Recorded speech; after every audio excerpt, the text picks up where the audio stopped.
মেদিনীপুরে অনুষ্ঠানে এসেছি, সঙ্গে ভক্তবৃন্দ আছে, কচি কচি ভক্তবৃন্দ। হ্যাঁ, হরে কৃষ্ণ হরে কৃষ্ণ।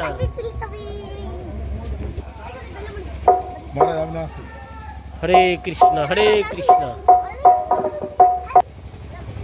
হরে কৃষ্ণ হরে কৃষ্ণ হরে কৃষ্ণ হরে কৃষ্ণ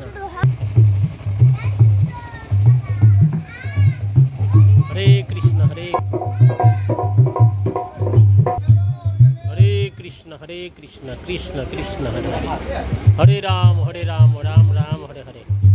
अनुष्ठान भक्तेर गृहे अनुष्ठान, गौड़ीय वैष्णवेर अनुष्ठान।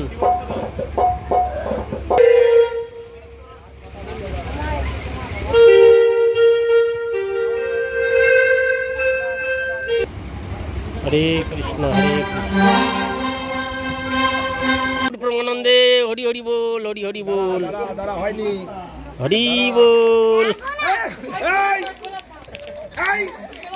लज्जा पाइनी हरे राम अतुल हरे राम राम राम हरे हरे हरे।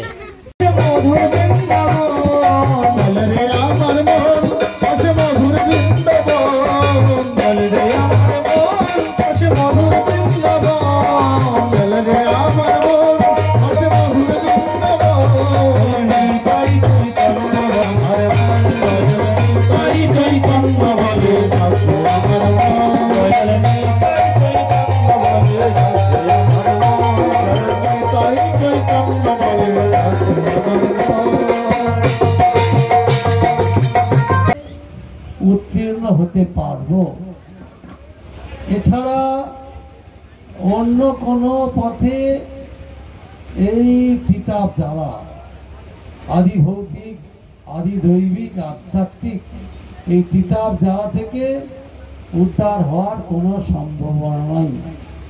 একমাত্র মহতের কৃপা বিনা কোনো কর্ম সিদ্ধ নয়, কৃষ্ণ ভক্তিরও সংসার নয়।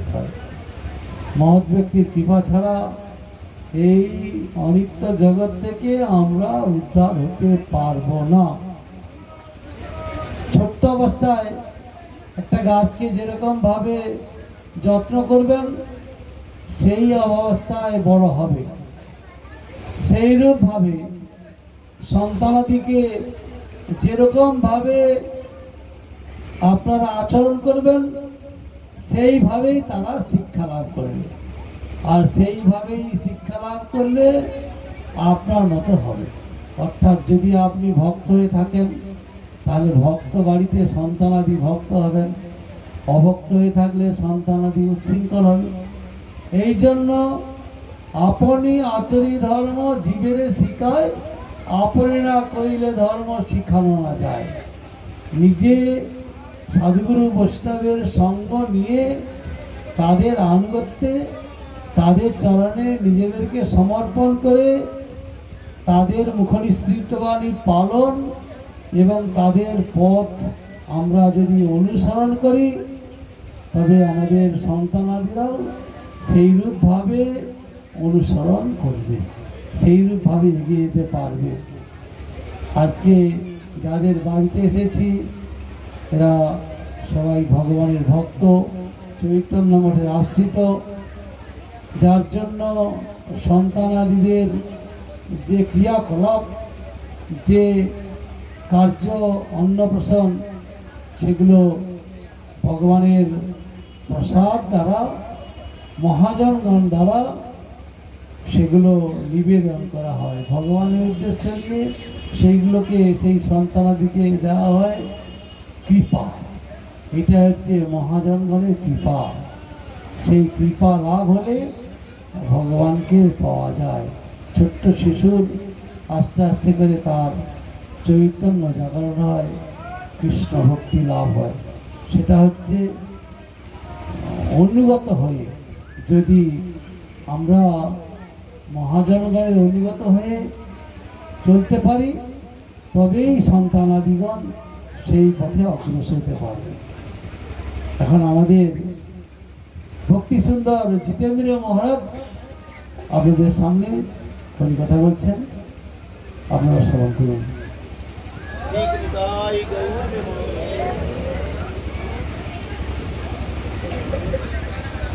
ওম অজ্ঞানতিমিরন্ধস্য জ্ঞানাঞ্জনশলাকয়া চক্ষুর্মিলিतं येन তস্मै শ্রীগুরুবে নমঃ।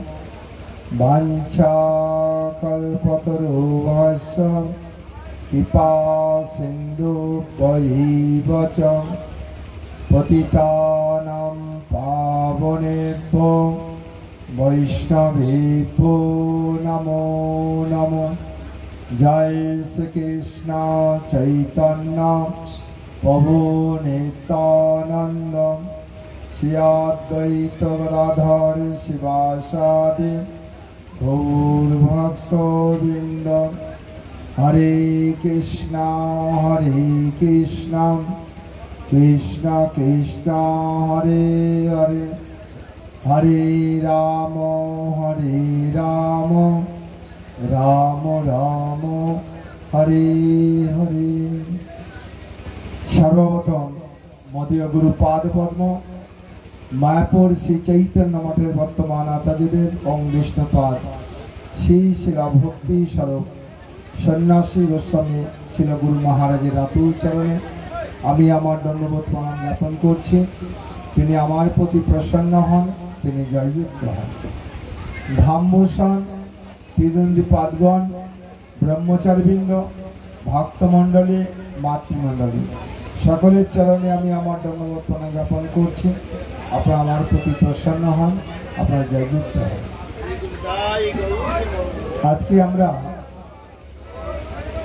এই তমলুকের অন্তর্গত অন্নপ্রাশন উপলক্ষে আমরা এখানে সমবেত হয়েছি। অন্নপ্রাশন বলছেন, একটা শিশু মাতৃগর্ভে যখন প্রবেশ করেন, সেই যে অনুষ্ঠান, সেটাকে বলা হয় গর্ভধান অনুষ্ঠান। মাতৃগর্ভে প্রবেশ করবার সঙ্গে সঙ্গে ভগবান সেই জীবাত্মার মধ্যে, সেই শরীরের মধ্যে পরমাত্মা রূপে প্রবেশ করেন। অ্যাকচুয়ালি এই যে অনুষ্ঠানগুলো আমাদের হয়, এটা সনাতন ধর্ম অবলম্বনী যারা আছেন তারা এই অনুষ্ঠানগুলো করেন। আমি বিশ্বজিৎ প্রভুকে বলবো, বিশেষভাবে নিবেদন করব, যে উদ্দেশ্যে আজকে এসছে সমস্ত ভক্তরা যারা এদিক এদিক বসে আছেন, তারা এই সবাই আসুক। এই অন্নপ্রাশন কি সেই বিষয়ে আমরা জানব। অন্তত তার মা বাবা, দাদু ঠাকুমা, তারা অন্তত যেন থাকে। কেন, যারা এই সন্তানকে বড় করবেন, লালন পালন করবেন। মায়াপুর থেকে চৈতন্য মঠের সমস্ত ভক্তরা এখানে এসছেন। এই অন্নপ্রাশনটা কি, এখন আমাদের কালের প্রভাবে, কলির প্রভাবে অন্নপ্রাশনটা এখন অন্য অন্য নাম হয়ে গেছে। অ্যাকচুয়ালি বলছেন, প্রথম যখন একটা জীবাত্মা মাতৃ, তাকে বলা গর্ভধান।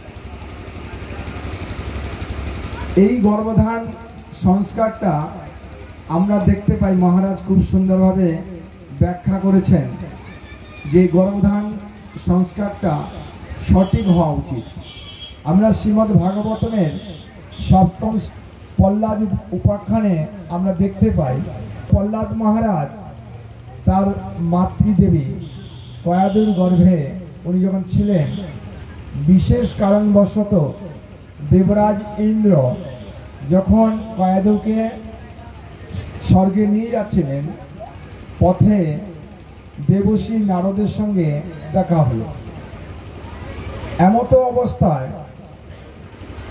দেবরাজ ইন্দ্রকে প্রশ্ন করলেন নারদ ঋষি যে তুমি সত্যগুণে অধিষ্ঠিত, অথচ তুমি যারা তামসিক এবং রাজসিক কর্ম করে সেই রকম তুমি কর্ম কেন করছো? তুমি পরে তুমি নিয়ে যাচ্ছ, এটা তো তোমার কাছে আশা করা যায় না। কিন্তু তার উত্তরে দেবরাজ ইন্দ্র নারদ ঋষিকে বললেন যে হে মহর্ষি, আমি অন্য কোনো অসৎ কার্যের জন্য আমি এই কয়াদুকে আমি নিয়ে যাচ্ছি না। কেন? ভয়ঙ্কর অত্যাচারী হিরণ্যকশিপুর যে পুত্র, যে এ এক ভয়ঙ্কর অসুর এর গর্ভে আছে। তাই এই রমণী যখন সন্তান জন্ম দেবে, আমি ওই সন্তানকে হত্যা করে আবার এর যথাস্থানে আমি একে ফিরিয়ে দেব। তো এখানে প্রশ্ন, নারদজি প্রশ্ন করলেন, তুমি কি করে বুঝলে এর গর্ভে যে অসুর জন্মগ্রহণ করবে? এর গর্ভে এক মহাভাগবত আসবে। যেই বললেন যে মহাভাগবত আসবে, তার মানে কি হলো? সংস্কারটা কয়াদু যখন গর্ভধারণ করবেন, সেই সংস্কারটা ছিল বৈদিক সনাতন ভাবে। তার জন্য মহাভাগবত প্রহ্লাদ মহারাজ তার গর্ভে এসেছেন। আমরা অনেক সময় প্রশ্ন করি যে আমাদের কারোর প্রয়োজন আছে পুত্র সন্তান, কারোর প্রয়োজন আছে কন্যা সন্তান, তো এটা ভগবানের ইচ্ছা হয়, আমরা জানি না। অ্যাকচুয়ালি তা নয়।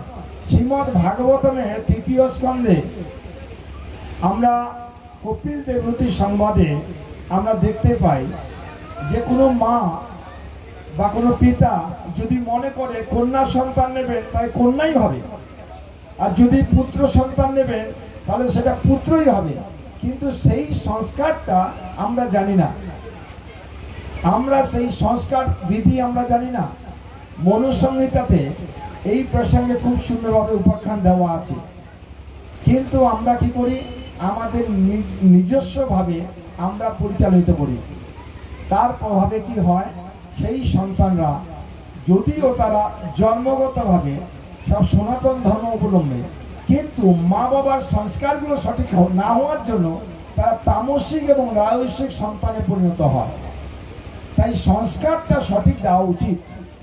তাই আমাদের এটা জানতে হবে, বৈদিক শাস্ত্রে এগুলো পুঙ্খানুপুঙ্খ দেওয়া আছে। তো যখনই ইন্দ্রদেব জানতে পারলেন কয়াদুর গর্ভে এক মহাভাগবত আছে, উনি তৎক্ষণাৎ উনি কয়াদুকে 4 বার প্রদক্ষিণ করলেন। প্রদক্ষিণ করে নারদজির কাছে কয়াদুকে রেখে উনি স্বর্গে প্রত্যাবর্তন করলেন। কয়াদু প্রশ্ন করলেন, হে দেবশ্রী নারদ, আপনি বৈষ্ণব ঠাকুর, আমার পিতার মতো, তাই আমার স্বামী এখন তপস্যায় রত। আমার রাজ্যে দেবতারা সমস্ত তছনছ করে দিয়েছে, ধ্বংস করে দিয়েছে, আমি ফিরে যেতে পারবো না। আমার গর্ভের যে সন্তান, এই সন্তানটাকে রক্ষা করবার জন্য আমি আপনার আশ্রমে থাকব।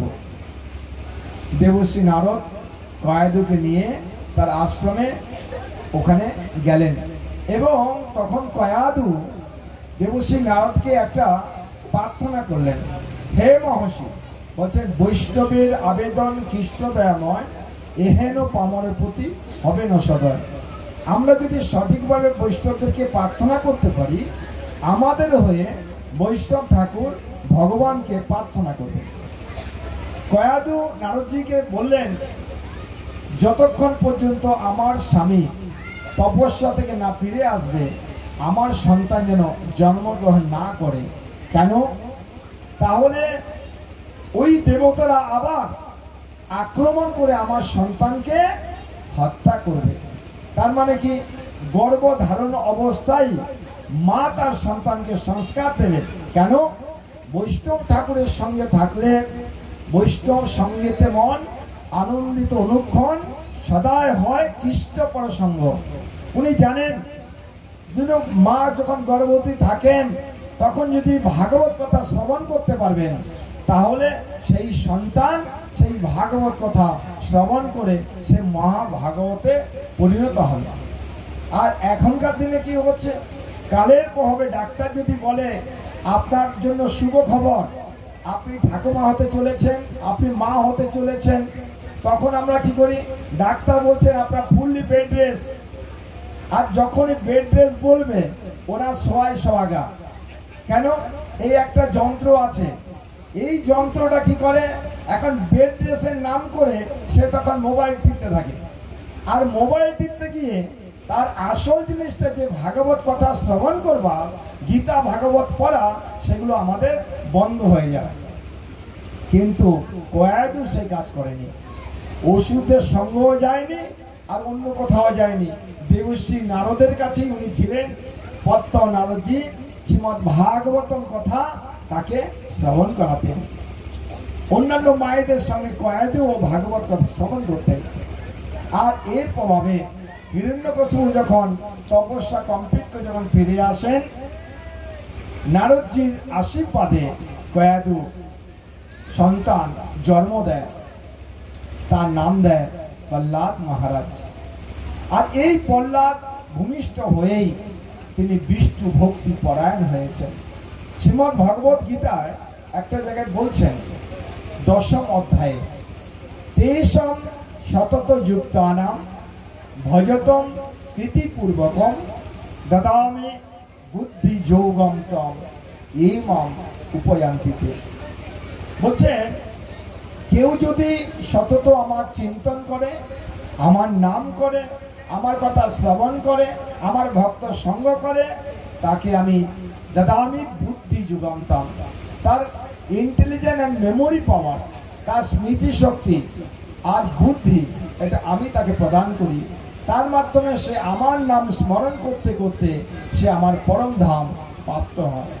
প্রহ্লাদ মহারাজ আস্তে আস্তে পিতৃদেব অর্থাৎ হিরণ্যকশিপু নারদজির আশ্রম থেকে কয়াদুকে নিয়ে গেলেন, সঙ্গে পুত্র সন্তান। এবং যখন 4 বছর বয়স হয়েছে, প্রহ্লাদ আস্তে আস্তে ভগবানের নাম করছেন। কিন্তু হিরণ্যকশিপু কি চিন্তা করলেন, যে একে আসরিক যে ভাবগুলো ওকে সেটা করতে হবে, রাজনৈতিক শেখাতে হবে, তর্কশাস্ত্র শেখাতে হবে, ন্যায়শাস্ত্র শেখাতে হবে, যুদ্ধ বিগ্রহ শেখাতে হবে। আর আমি যে অসুর, এই আসরিক ভাবগুলোকে ভালো করে শেখাতে হবে। এই জন্য শুক্রাচার্য 2 পুত্র তার কাছে পাঠালেন, মানে গুরু, কুলগুরু। কুলগুরু কি করবেন, তাদেরকে বৈদিক শিক্ষা না শিখিয়ে তাদেরকে এই তথাকথিত জনজাগতিক শিক্ষা দিলেন। কিন্তু প্রহ্লাদ মহারাজের তাতে মন ছিল না। কেন? তিনি মাতৃগর্ভেই গুরুকরণ করেছিলেন। কে মাতৃগর্ভে গুরুকরণ হয়েছেন? দেবশ্রী নারদ। নারদের শিক্ষায় শিক্ষিত, তাই উনি সবসময় তন্ময় হয়ে থাকতেন ভগবানের কথা। সহপাঠী যারা ছিল, ছোট ছোট বালকরা ছিল, যখন টিফিন হতো ওরা খেলবে, প্রহ্লাদ চলো খেলবো, বলছে না, তোমাদের এই রকম সময় নষ্ট করা উচিত নয়। দেবদুল্লভ মনুষ্য শরীর পেয়েছ, আমরা যদি সময়কে নষ্ট করে দেব তাহলে কিন্তু আমরা কিন্তু আর মনুষ্য শরীর পাবো তার কোনো গ্যারান্টি নেই। তাই ভগবান শ্রীহরির আরাধনা করতে হবে। তো প্রহ্লাদ মহারাজকে যখন এইভাবে প্রহ্লাদ মহারাজ যখন তার সহপাঠী থেকে বলছেন, তো তার গুরুদেব হিরণ্যকশিপুকে খবর দিলেন। কি বললেন? যে আমার মনে হয় প্রহ্লাদকে অলক্ষিতে অন্য কেউ প্ররোচনা দিচ্ছে, ভাগবত কথা ভগবানের কথা বলছে, তাই প্রহ্লাদ আমার যে স্কুলটাকে দূষিত করছে। হিরণ্যকশিপু বিভিন্নভাবে প্রহ্লাদকে মারবার জন্য চেষ্টা করলেন, কিন্তু প্রহ্লাদ মহারাজ যেহেতু মাতৃগর্ভে সেই ভাগবত কথা শ্রবণ করেছিলেন, তাই তাকে কিন্তু মারতে পারেনি। সাক্ষাৎ ভগবান নিজে প্রহ্লাদ মহারাজকে প্রত্যেকটা মুহূর্তে রক্ষা করেছেন। কেন? ভগবান নিজেই বলছেন, অনন্য চিন্তয়ন্ত মাম যে জনা পর্যুপাসতে তেইশাম নিত্য অভিযুক্তা নাম যোগক্ষমম বহমহম। অনন্য চিত্তে যদি কেউ আমার উপাসনা করে, তার যেটা নেই আমি তাকে সেটা দিই, আর তার কাছে যেটা আছে আমি তাকে সংরক্ষণ করি। আমরা নবদা ভক্তিতে আমরা দেখতে পাই প্রহ্লাদ মহারাজ বলছেন যে শ্রবণম কীর্তনম বিষ্ণু স্মরণম বন্দনম অর্চনম পাদ সেবনম দাস্য সাক্ষ্য আত্মনিবেদনম। এই নবদা ভক্তির মাধ্যমে মহাপ্রভু বলছেন, কেউ করে এক, কেউ করে বহুদা। কেউ একটার মাধ্যমে ভগবত প্রাপ্তি হতে পারে, আবার কেউ সবগুলো করো ভগবত প্রাপ্তি হতে পারে। তাই আমাদের প্রত্যেকের কর্তব্য এই নবদা ভক্তির অঙ্গগুলোকে যাজন করা। আমরা যে যত ভালোভাবে শ্রবণ করতে পারবো, সে তত ভালোভাবে কীর্তন করতে পারবে। যে যত ভালোভাবে শ্রবণ কীর্তন করতে পারবে, সে তত ভালোভাবে স্মরণ করতে পারবে। এইভাবে আমরা নিত্য ভগবানের যে দাস, ভগবানের সেবা করব, এইটা আমরা করতে পারবো। তাই আমাদের প্রত্যেকের কর্তব্য এই শিশু সন্তান যখন জন্মগ্রহণ করবে, তাকে ভগবত শিক্ষায় শিক্ষিত করা। প্রহ্লাদ মহারাজ বলছেন, কৌমারী আচিরত পাগ্য স্থিত ধর্মান। কৌমার বয়স থেকে 4 বছর বয়স থেকে আমাদের এই শিক্ষা শিক্ষিত হতে হবে, এবং আমাদের যে সন্তানদেরকে ওই শিক্ষায় শিক্ষিত করাতে হবে। তাহলে কি হবে? সেই সন্তানটা সুসন্তান তৈরি হবে। আর যদি আমরা এই ভাগবত ধর্ম আমরা তাদেরকে শিক্ষা না দিই, ভক্তদের সঙ্গ যদি আমরা না করাই, আমরা কিন্তু সেই সন্তানদেরকে সঠিক শিক্ষা না দেওয়ার ফলে ওই বুমারাং হয়ে আমাদের কাছে রিটার্ন আসবে। ওই সন্তান কখনোই আমাদের দেখবে না। ওই সন্তান সেলফিশনেস কমিউনিটি তৈরি করবে। আগে ছিল 51 পরিবার, সবাই একসঙ্গে মিলেমিশে থাকতো, আর এখন সেলফিশনেস কমিউনিটি তৈরি হয়ে গেছে। আমি আমারটা দেখব, আমারটা আমি দেখব। তো এগুলো কেন হচ্ছে? যেহেতু আমাদের ভাগবত ধর্মে আমরা যাজিত হই না। তাই আসুন আমরা সকলে মিলে সংকল্প করব, এই যে সন্তানের মুখে প্রসাদ, অন্নপ্রাশন এখন হয়ে গেছে মুখে ভাত। অ্যাকচুয়ালি মুখে ভাত নয়। এই সন্তানটা জন্ম থেকে কিন্তু ও অন্য কিছু খায়নি, শস্য দানা খায়নি। এ কি খেয়েছে? মায়ের দুধ খেয়েছে। এ কি খাচ্ছে?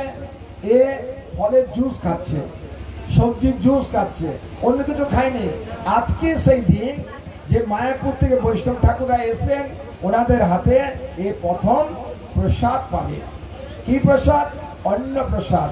এই জন্য অন্ন দিয়ে প্রসন্ন করবেন, তাই ওর অন্ন প্রসন্ন। আর আমাদের কি হয়ে যাচ্ছে? অন্নপ্রাশনে ওই ঠাকুর বাড়ি থেকে একটু পরমাণু এনে মুখে দিয়ে দিলাম, আর আমার আত্মীয় স্বজনকে কি খাওয়ালাম? আমোদ্য কুমোদ্য খাওয়ালাম। অ্যাকচুয়ালি এগুলো অন্নপ্রাশন নয়, এগুলো নিজেকে চিটিং করছি, নিজেকে প্রতারণা করছি। আমার সন্তানটাকে একটা জানোয়ারে পরিণত করছি। কেন? জানোয়াররা খায় আমোদ্য কুমোদ্য। আমার ছেলেটার জন্ম থেকে 6 মাস বা 7 মাস বয়স পর্যন্ত, বা মেয়ে, সে কিন্তু এগুলো খায়নি। আর আমরা কি করছি? জানোয়ারেরা যেগুলো খায়, রাক্ষসেরা যেটা খায়, আমরা সেইগুলোকে আমার সন্তানকে খাওয়ার চেষ্টা করছি। এইদিকে বলছে মুখে প্রসাদ। অ্যাকচুয়ালি মুখে প্রসাদ হয় না, এটা প্রসাদ হয় না। প্রসাদ কাকে বলে? যেটা ভগবানকে নিবেদন করা হবে, নিবেদন করার পর যেটা আসবে সেটা হচ্ছে প্রসাদ। আর যেটা আমরা নিজেরা রান্না করব আর সবাইকে খাইয়ে দেব আর আমরা নিজেরা খাবো, ওটা কোনোদিন প্রসাদ হয় না। শ্রীমদ্ ভগবদ গীতায় এই প্রসঙ্গে ভগবান 3য় অধ্যায় কর্মযোগে বলছেন, যজ্ঞ শ্রেষ্ঠ অসীন সন্ত মুচ্চন্তে সর্ব কিল বিষয়ী ভুঞ্জতে অহম পাপাহা এই পচাত্মী আত্মকরণা। ভগবত ভক্তরা সমস্ত পাপ থেকে মুক্ত হয়, কারণ তারা যা কিছু খায় ভগবানকে নিবেদন করে তার প্রসাদ পায়। যারা স্বার্থপর হয়ে নিজেদের ইন্দ্রিয় তৃপ্তির জন্য অন্ন পাক করে এবং খায়, তারা প্রত্যেকটা গ্রাসে গ্রাসে পাপ খায় এবং তারা চোর। তাই আমরা চোর হতে চাই না। আমরা যা কিছু খাবো ভগবানকে নিবেদন করে আমরা তার প্রসাদ পাবো। ধরুন একটা উদাহরণ দিচ্ছি, আপনারা এই চৈত্র সেল চলছে, এখন অনেক সস্তায় কাপড় জামা এগুলো পাওয়া যায়।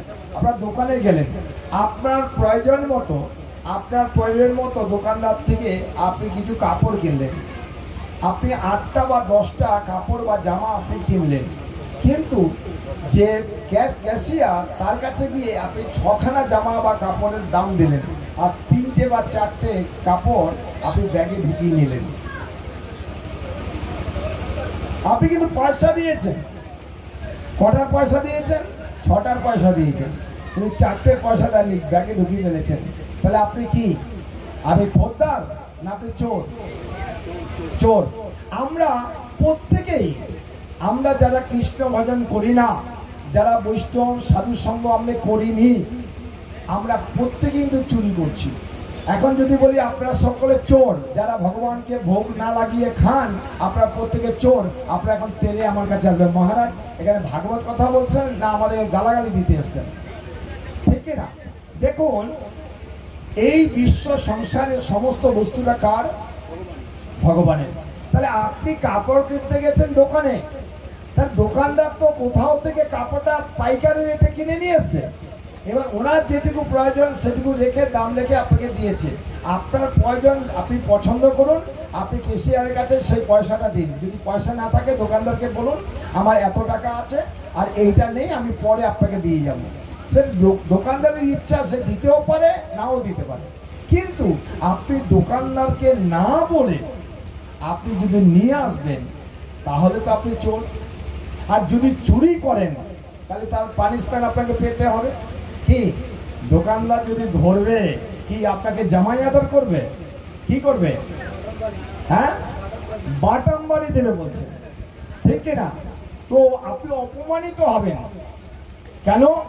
আমরা যে ভগবানের সমস্ত সম্পত্তি, উনি দেখুন এই যে ফ্যানটা চলছে না, এই ফ্যানটার জন্য কিন্তু একটা ইলেকট্রিক বিল দিতে হয় কিনা?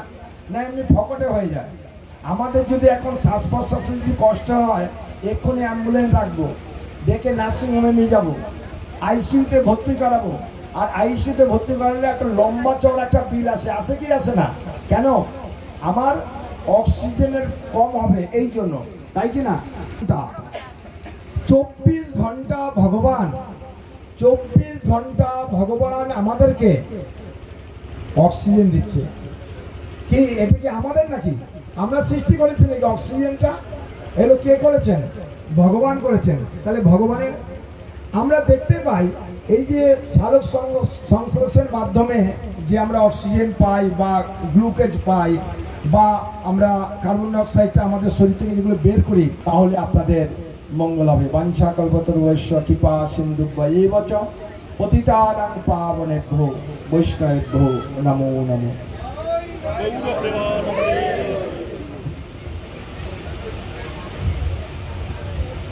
ভাগবত শাস্ত্রে বর্ণন করেছেন, দেবর্ষি ভূতাপ্তৃণাম পিতৃণাম ন কিঙ্কর নারমিঞ্চ রাজন সর্বার্থম শরণং শরণং গত মুকুন্দম পরিহিতম করতে।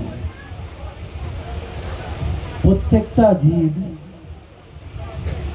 5 প্রকারের ঋণ আছে। দেবঋণ, ঋষিঋণ, পিতৃঋণ, মাতৃঋণ, ভূতঋণ। দেবতাগণ বৃষ্টি দান করছেন, রৌদ্র দান করছেন, আমরা তাদের কাছে নিয়ে নিই।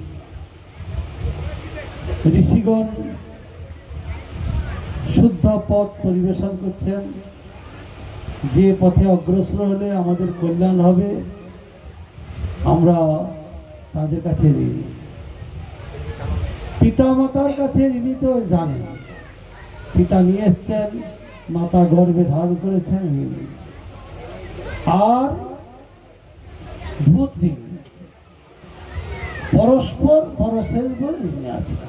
মহারাজ বললেন টাকা তো খাওয়া যাবে না, যিনি ধান্য উৎপাদন করছেন তার কাছে আমি ঋণী। এইরূপ ভাবে 5টা ঋণ প্রত্যেকের আছে।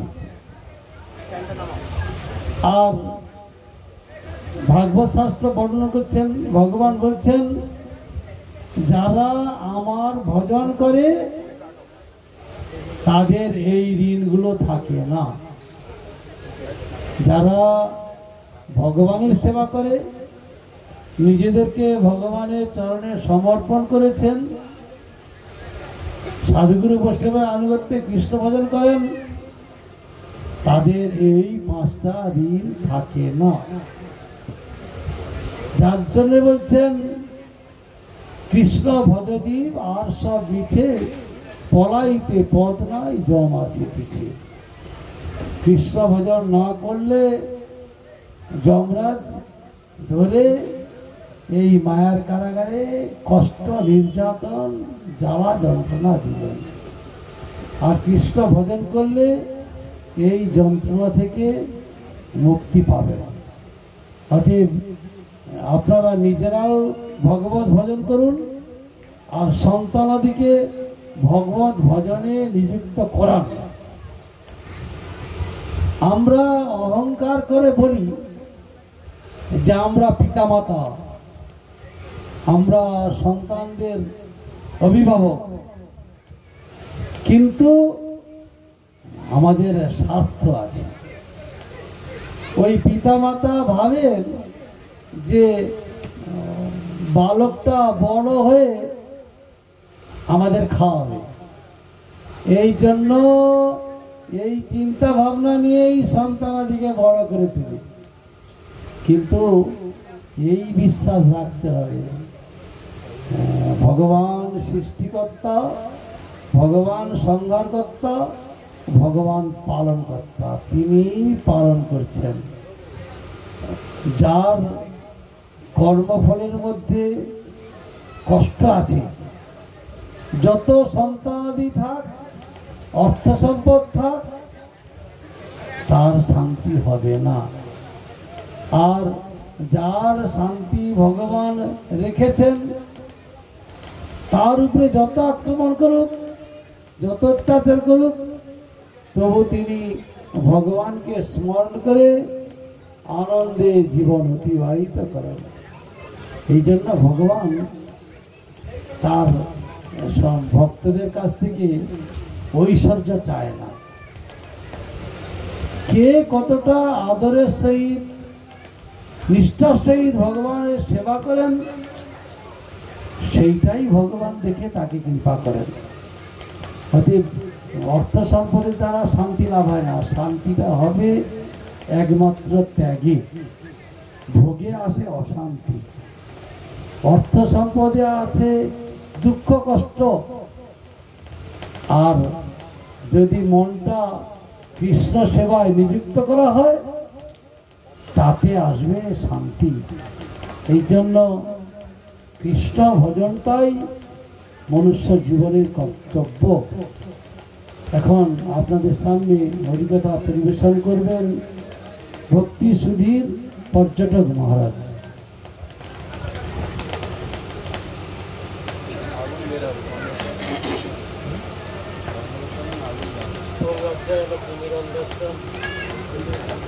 জ্ঞানাঞ্জন শলাকায় চক্ষুরুন্মিলিतं येन तस्मै श्रीगुरवे नमः।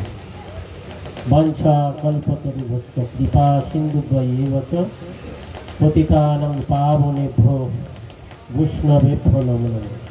শ্রীকৃষ্ণ চৈতন্য প্রভু নিত্যানন্দ শ্রী অদ্বৈত গদাধর শিবাসাদি শ্রী গৌর ভক্তবৃন্দ বলুন হরে কৃষ্ণ হরে কৃষ্ণ কৃষ্ণ কৃষ্ণ হরে হরে হরে রাম হরে রাম রাম রাম হরে হরে। বিশ্বনাথ বাবুর ভাতিজা শৈমিলী অন্নপ্রাশন, তার আমাদের সকলের আশীর্বাদ যেন তার মাথার মধ্যে পড়ে, সেই জন্য তার উদ্দেশ্যে আরেকবার হরিনাম করব। হরে কৃষ্ণ হরে কৃষ্ণ কৃষ্ণ কৃষ্ণ হরে হরে হরে রাম রাম রাম হরে হরে। নিতাই গৌর হরি বল। ভক্তবৃন্দ, মঙ্গলম মঙ্গলম গোবিন্দ ইতি মঙ্গলম। গোবিন্দর নামই একমাত্র জীবের মঙ্গল সাধন করে।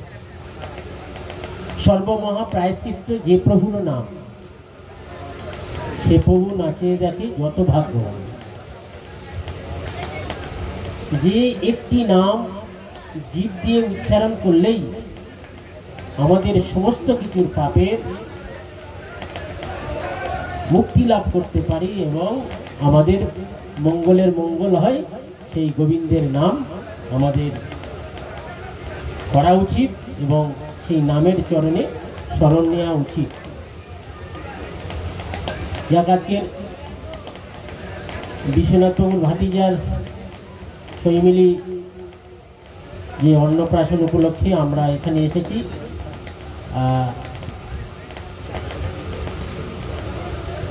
তা এই সুন্দর অনুষ্ঠানটা করছে, খুব ভালো লাগছে। কেননা এতাত অঞ্চলে এইরকম অন্নপ্রাশনের অনুষ্ঠান হয় না। এখানকার মানুষ নতুন দেখছে, কেন অন্নপ্রাশনে একটু ভালো মন্দ খাবে, একটু আনন্দ ফুর্তি করবে, এটা আবার কেমন? হ্যাঁ, যে ভাগবত কথা কানে ঢোকাতে হবে, নাহলে কি আর অন্নপ্রাশন হয় না? অনেকেই কিন্তু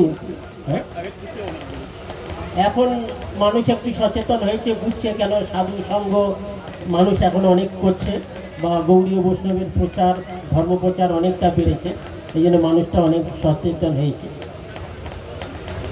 যাই হোক, তাই অন্ন প্রয়াস প্রাশন অর্থাৎ প্রয়াস, যে সকলের আশীর্বাদ তার প্রতি বর্ষিত হওয়ার জন্যে তাকে প্রয়াস করেন, ভগবানের কাছে প্রয়াস করেন। সেই প্রয়াসের দ্বারাই তার ভগবানের প্রসাদ দিয়ে তাকে অন্নপ্রাশন বলা হয়। এখন এই প্রসাদ 3 ভাগে ভাগ করা হয়েছে। 3 রকম আছে প্রসাদ, 3 রকম আছে। কি? বৈষ্ণব চরণ রেণু, বৈষ্ণব চরণ জল, আর বৈষ্ণব উচ্ছিষ্ট, তাতে মনোবিষ্ট, যাতে হয় বাঞ্ছিত পূরণ। এই 3টি প্রসাদ কি? যে বৈষ্ণব উচ্ছিষ্ট, বৈষ্ণব পদজল আর বৈষ্ণব পদরেণু। এই 3টের মধ্যে ভগবানের সম্পূর্ণ প্রসাদ মিশ্রিত আছে। সেই প্রসাদ কি বলা হয়? একটা চরণামৃত। এই না, আগে দেখবেন সাধুগুরু বৈষ্ণব আসলে পা ধুয়ে দিয়ে সেই জল বাস্তে ছড়িয়ে বা সকলের মাথায় নিত, কারণ ওই চরণ ধোয়ার জল এমন গুণ আছে। ওই জন্য চরণামৃত বলা হয়। অমৃত, যা শিরে ধারণ করলে অমরত্ব লাভ করা হয়। সেটা আমরা জানি যে বৃন্দাবনে কালীয় সর্প ছিল না, তার আগের জন্মে যদি কেউ শোনে সেটি জানতে পারে, ভক্তরা অনেকেই জানে। ওই বৈষ্ণবের চরণামৃত মানে ঘৃণা করছিল, খায়নি, এত গন্ধ, মানে ওর পাটা ধুতে গেছে, পাটা ওই কুষ্ঠ রুগী ছিল তো, কিন্তু বৈষ্ণবের কিছু দেখতে নাই, বৈষ্ণবের কোনো দোষ দেখতে নাই, বৈষ্ণব নিন্দা সাংঘাতিক। তা ও তো আর খেতে পারছে না, তখন গন্ধ তো যেহেতু পায়ে ঘা ছিল, ওটা মাথায় করে নিয়েছে, বৈষ্ণবের চরণ জলটা তিনি মাথায় করে নিয়েছিলেন। ভগবান বললে, আহা, আমার ভক্তের চরণ রেণু একটু গ্রহণ করতে পারলি না, তোর সর্বরোগ থেকে মুক্তি হতিস। যাক, তুই মাথায় যখন নিয়েছিস, এর পরের জন্মে তোর মাথায় আমি নৃত্য করব। এই হচ্ছে তো অমৃত, অমর হয় না। যারা ভক্তের চরণ ধুলো মাথায় করে নেয় তাদের কোনোদিন মৃত্যু হয় না, তারা অমৃত। ওই জন্য পরের জন্মে তিনি কালিয়ে সর্প হয়ে ভগবান তার মাথায় নৃত্য করেছিলেন। আর ভগবানের উচ্ছিষ্ট মানে প্রসাদ, ভগবানের নিবেদিত প্রসাদ, আমরা মনে করি ভাত তরকারি ডাল না, ভগবানকে যেটা তুলসী দিয়ে নিবেদন করা হয় সেটা হচ্ছে অধরামৃত বলা হয়। প্রসাদকে বলা হয় অধরামৃত। অধর মানে মুখ, ভগবান ও তুলসী দিলেই গ্রহণ করে, বিনা তুলসী কবু এক নাই মানে এই অধরামৃত। তাই প্রহ্লাদ মহারাজের কথা শুনেছেন যে প্রহ্লাদ তিনি মায়ের পেটে থেকে যে নারদের হরিকথা শুনেছিলেন, সেই প্রহ্লাদকে মারার জন্যে হিরণ্যকশিপুর কত চেষ্টা করেছিল। 5 বছরের ছেলে, ওকে মারতে আর কি বুদ্ধি লাগে? কিছুই লাগে না, গলাটা টিপে দিলেই তো মরে যাবে। কিন্তু ওই 5 বছরের ছেলের মধ্যে এমন এক কি শক্তি ছিল, আগুনে পুড়লো, হাতির পায়ে দিল, সমুদ্রে ফেলে দিল, সাপের মধ্যে ফেলে দিল, আগুনে পোড়ালো, বিষ খাওয়ালো। 5 বছর তা কিছু করতে পারলো না। তার মধ্যে তাহলে কি বল ছিল, কি অমৃত খেয়েছিল। এবং যখন বিষ দিয়ে পরমান্নের সঙ্গে বিষ দিয়েছিল, আবার তার মায়ের হাত থেকে পাঠিয়েছিল, তিনি পরমান্নটা দেখুন, আজকের আমার গোবিন্দের নৃসিংহদেবের কি খুব একটা ভালো জিনিস, নৃসিংহদেবের যে প্রিয় জিনিস, ভগবানের প্রিয় জিনিস, আজকের নৃসিংহদেবকে ভোগ দিই। ওই তিনি তো জানেন না যে বিষ দিয়েছে, ব্যাস যেই ভগবানকে ভোগ দিয়ে তিনি ওই প্রসাদ পেলেন, তিনি কি হলো, অমৃত অমরত্ব লাভ করলো, তাকে মারতে পারলো না। আবার রাহু অমৃত খেয়েছিলেন জানেন, সেই সমুদ্র মন্থনে কি উঠেছিল, অমৃত উঠেছিল না। আর সে অমৃত কে বিলি করছিল, মোহিনী রূপী ভগবান বিলি করছিল। কিন্তু ওই রাহু ও দেখলো, আরে এ দেবতাদের অমৃত দিলে তো শেষ হয়ে যাবে। ও তখন কি করেছিল, শিং দুটো সরিয়ে দিয়ে, যারা দুষ্টু লোকের মুষ্টি কথা অন্য রূপ ধারণ করতে পারে, অসুর তো দেবতা রূপ ধারণ করে ওদের মধ্যে ঢুকে গেছে। যে অমৃত খেয়েছে, অমৃত খেলে কি অমর হয়? ভগবান দেখলে, আরে যে অমৃত খেয়েছে, যে অমর হলে তো বিপদ হয়ে যাবে, অসুর দুষ্টু লোক যদি বল পায় তো অত্যাচার করবে। তখন ভগবান কি করলেন, চক্র দিয়ে গলা কেটে দিলেন। তাহলে অমৃত খেলেও কিন্তু বাঁচে না, তাহলে অমৃত খেলেও কিন্তু বাঁচলো না। আর প্রহ্লাদ কি খেয়েছিল, বিষ খেয়েছিল। কি ওই ভগবানের যেই ভোগ দিয়েছিলেন, মহারাজ একটু আগে বললেন বা গীতাতে আছে যে আমাকে না দিয়ে খায় সে চুরি এবং সে বিষটা তুলল, বিষ খায় বলা হয়। তা ভগবানকে সেই নিবেদিত প্রসাদ বিষ তিনি যখন পান করলে কি হলো, ভগবানের অধর লেগেছে মানে বিষ অমৃত হয়ে গেছে, প্রহ্লাদকে মারতে পারল না। তাহলে দুটো অমৃতের কথা আমরা শুনলাম। আর একটা আছে কথামৃত। কথামৃত মানে তব কথামৃতম তপ্ত জীবনম কবিবিরিতম কল্পসাপন শ্রবণ মঙ্গলম। ভাগবত কথামৃত। পরীক্ষিত মহারাজ, আমরা জানি পরীক্ষিত মহারাজ উনি ওই অভিমন্যু ছেলে, তার মাতৃগর্ভে ছিলেন, উত্তরার গর্ভে। কৃষ্ণ দ্বারকায় চলে যাবে সেই সময় ছুটে এসেছিলেন। কৃষ্ণ কৃষ্ণ রক্ষতি রক্ষতি কৃষ্ণ, হে কৃষ্ণ রক্ষা করো, আমি মরি ভালো কিন্তু আমার গর্ভের সন্তানটা যেন আপনি রক্ষা করুন। আপনি তো মধুসূদন, বিপদে মধুসূদন, সকলের বিপদে আপনি রক্ষা করেন। ভগবান কি করেছিলেন? তিনি মাতৃগর্ভে প্রবেশে সুদর্শন দ্বারাই রক্ষা করেছিলেন। ওই জন্য ওনাকে বলা হয় বিষ্ণু রাত। পরীক্ষিতের মহারাজের আর এক নাম হচ্ছে বিষ্ণু, অর্থাৎ বিষ্ণুর দ্বারাই রক্ষিত। অর্থাৎ গর্ভধারণের সময় যিনি মাতৃগর্ভে যখন সন্তান আসে তখন যদি ভগবত চিন্তা করে, ভগবান তার পুত্র সন্তানকে রক্ষা করে। উনি যখন আবার ওই গর্ভের মধ্যে ভগবানকে দেখেছে, বিষ্ণুকে দেখেছে, ওই জন্য বিষ্ণু রাত। উনি যখন জন্মগ্রহণ করার সঙ্গে সঙ্গে ওনার দাম দিয়েছিলেন পরীক্ষিত। পরীক্ষিত মহারাজের কথা জানি আমরা। সেই পরীক্ষিত মহারাজ কি করলেন? পরীক্ষিত নাম দিলেন কেন? উনি ভূমিষ্ঠ হওয়ার সঙ্গে সঙ্গে শুধু সকলের দিকে তাকাতেন। কেন? পরীক্ষা করতেন। আরে আমি মায়ের গর্ভে যাকে দেখেছিলাম সেই শঙ্খচক্র গদাধরী ভগবান, এ তো সেই ভগবান নাই, এ তো দুটো হাত, এ আবার কিরকম? ওই জন্য ওনার নাম পরীক্ষিত, মানে পরীক্ষা করতেন। আর সেই ভগবান কি নি, এই জন্য তার নাম হয়েছিল পরীক্ষিত। এইভাবে চলতে চলতে তিনি রাজা হয়েছিলেন। পরে যেন তিনি বনে বিচরণ করতেছিলেন। তারপরে সেই সিঙ্গিমণি, সুমিংমণির পুত্র সিঙ্গিমণি অভিশাপ দিয়েছিল। অনেক স্টোরি আছে।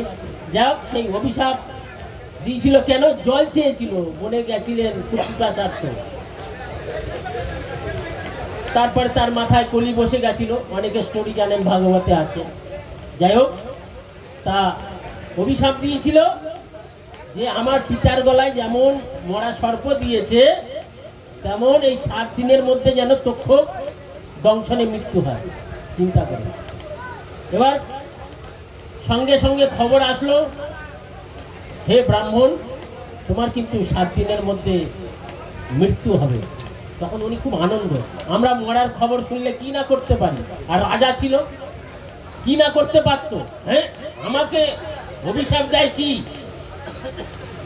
কিন্তু তিনি হাসছিলেন, আনন্দে আত্মহারা হয়ে গেছিলেন যে মরণের খবর কেউ জানতে পারে না। আমি জানলাম, আমি কি ভাগ্যবান যে আমি 7 দিনের মধ্যে আমার মৃত্যু। তাহলে 7 দিনের মধ্যে আমার কি কর্ম করতে হবে যে আমি ভগবানের চরণে পৌঁছে যেতে পারবো? এই জন্য আমাদের সকলের 7 দিনের মধ্যে মৃত্যু কিন্তু আছে না? 7 দিনে কি সপ্তাহ না? সোম, মঙ্গল, বুধ, বৃহস্পতি, সকলেই কিন্তু আমাদের আয়ু কিন্তু 7 দিন। আমরা মনে করি খাচ্ছি দাচ্ছি ভালো আছি, না, সকলেই 7 দিনের মধ্যে একদিন মৃত্যু হবে।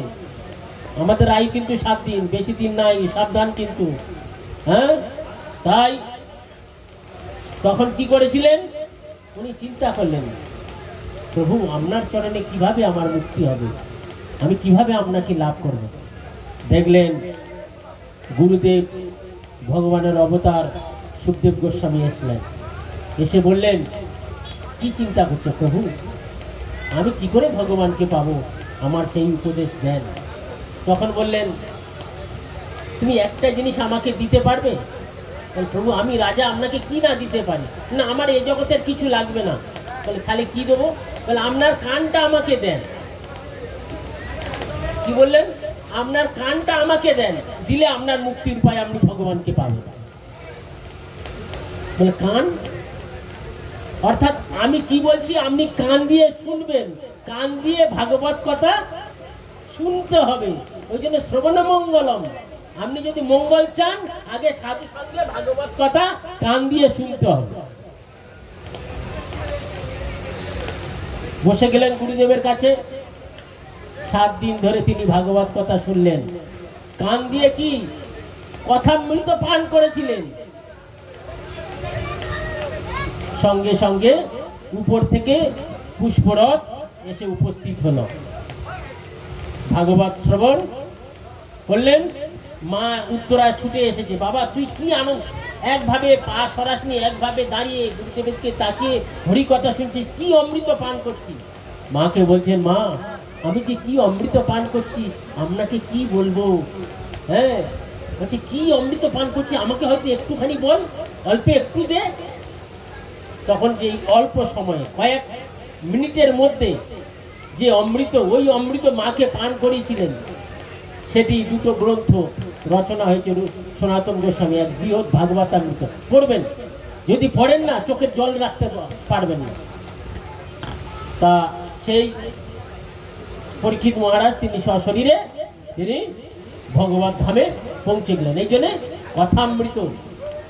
আমরা এই বৈষ্ণব আসলে কি হয়, বৈষ্ণব সঙ্গ করলে কি হয়, আমরা এই তিনটে অমৃত লাভ করতে পারি।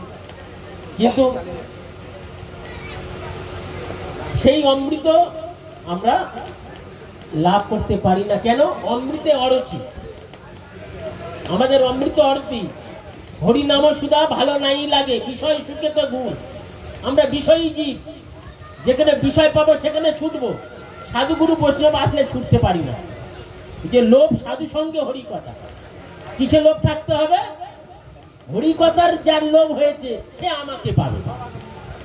তাই এই অন্নপ্রাশনের দ্বারাই জানাচ্ছে কি না, বাল্যকালে প্রবুদ্ধ করো।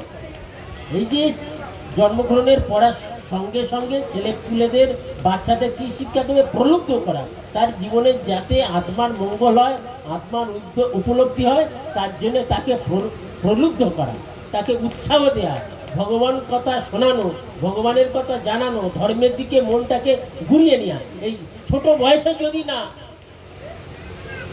ধর্ম শিক্ষা যদি না দেন, তাহলে আপনি বড় হলে কিছুতেই পারবেন না। দেখবেন ছোট গাছ আপনি যেখানে লাগাবেন চারা গাছ লেগে যাবে, গাছ বড় হলে আর কোনো কাজে লাগবে? শিকড় কেটে যাবে আর হবে না।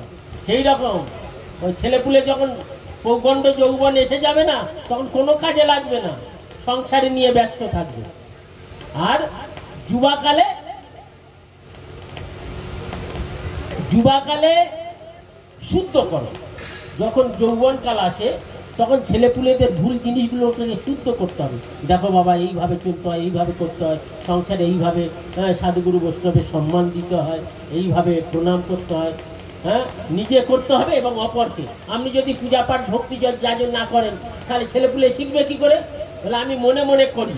তা মনে মনে খাও না, পেট ভরবে তো? মনে মনে খেলে কি পেট ভরবে? তাহলে তা সেই রকম শুদ্ধ করো। আর বৃদ্ধকালে সিদ্ধ করো। সিদ্ধ মানে সাধন ভজন করে নিজেকে মায়া থেকে মুক্ত হও। সময় শেষ হয়ে এসেছে, সংসারে সব তো আখের মতো রস নিগড়ে বার করে নিয়েছে।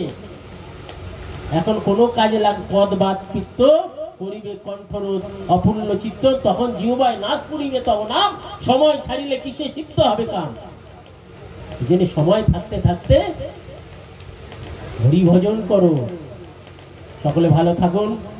আমরাও ছেলেপুলে সকলকে ধর্মপথে অগ্রসর বৃদ্ধি প্রাপ্ত হয় সেই মতো আমরা শিক্ষা দিয়ে নিজেরাও ভজন করে আমরা ভগবানের অমৃতেশ্বর পুত্র ভগবানের কাছে এসেছি, ভগবানের কাছে ফিরে যাব। ভালো থাকুন, হরিনাম করুন, সাধু সঙ্গ করুন, ভাগবত কথা শুনুন। বাঞ্ছা কল্পতরুভ্যশ্চ কৃপা সিন্ধুভ্যেব চ পতিতানাং পাবনেভ্যো বৈষ্ণবেভ্যো নমো নমঃ।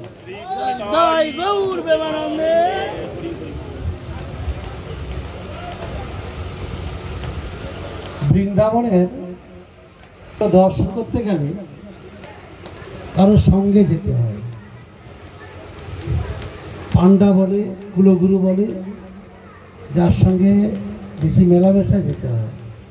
মায়াপুর গেলেও তাই, দর্শন করতে গেলে, পুরী দর্শন করতে গেলেও তাই। অর্থাৎ একজন আপনাদের অন্তরঙ্গ, তারাই করুণা করে ভগবানের মন্দির দর্শন, ভগবানের গুণগান কীর্তন, যাকে বলা হয় কুলগুরু বা পান্ডা, এইরকম বলা হয়। তা আপনাদের এলাকায় কে কুলগুরু আছে? এই এলাকাটাকে যিনি কৃষ্ণ ভক্তি প্রদান করার জন্য মায়াপুর নিয়ে যাচ্ছেন, আবার সদ্গুরুর চরণে আশ্রয় গ্রহণ করাচ্ছেন। অর্থাৎ আমরা কলিহত জীব, আমরা মহাজনগণের চরণে যাতে আশ্রয় নিয়ে হরিভজন করতে পারেন, সেই জন্য ধরে ধরে জ্ঞানাঞ্জন শলাকয়া